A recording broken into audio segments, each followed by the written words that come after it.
তাই সবাই ভালো আছো? আলহামদুলিল্লাহ, আপনি ভালো আছেন? আলহামদুলিল্লাহ আমি ভালো আছি। আমি কিছু কথা বলবো। একদম গেলাম নিশ্চিন্তায়। বলেন।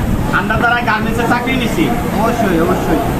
হেল্পার, অপারেটর, আয়রনম্যান, কোয়ালিটি, শুধু কোয়ালিটিতে স্কুল সার্টিফিকেট আছে।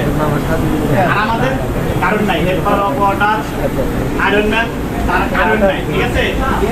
আমরা সবাই ধরতে গেলে অশিক্ষিত।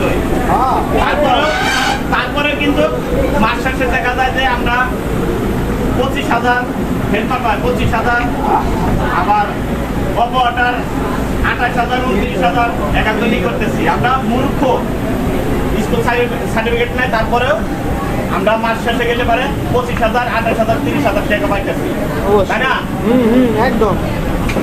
এখন মানুষ কত টাকা পয়সা দিয়ে কত ব্যবসা বাণিজ্য করতেছে, এত টাকা খরচা করে, তারপরে থেকে মাস শেষে 30,000 টাকা কামাইতে পারে না। আমরা তো কোনো কিছু নেই আমাদের।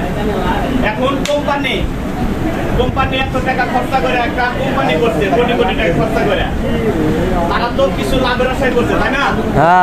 একদম। যে আমরা চাইবো যে আমরা যেহেতু তাদের কাছ থেকে নিয়ে হেরে বাঁচতেছি, আমাদের সংসার সবকিছু, আমাদের পরিবার বাঁচতেছে তাদের থেকে নিয়ে, তাদের থেকে নিয়ে তো আমরা হয়তো কষ্ট করতেছি, ঠিক আছে, কিন্তু আমাদের কিন্তু 1 টাকাও এখানে নাই, ইনভেস্ট নাই। ইনভেস্ট নাই, অবশ্যই। 1 টাকাও আছে নাই, না।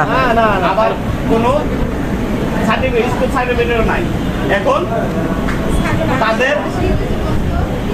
তারা কোটি কোটি টাকা খরচা করে এই যে কোম্পানি করছে, তাদের তো কিছু লাভের আশায় করছে, তাই না? হ্যাঁ। আমরা সবাই চাইবো তাদের পড়াশোনা বাড়ায় দেওয়া লাগে, ঠিক আছে? ইনশাআল্লাহ।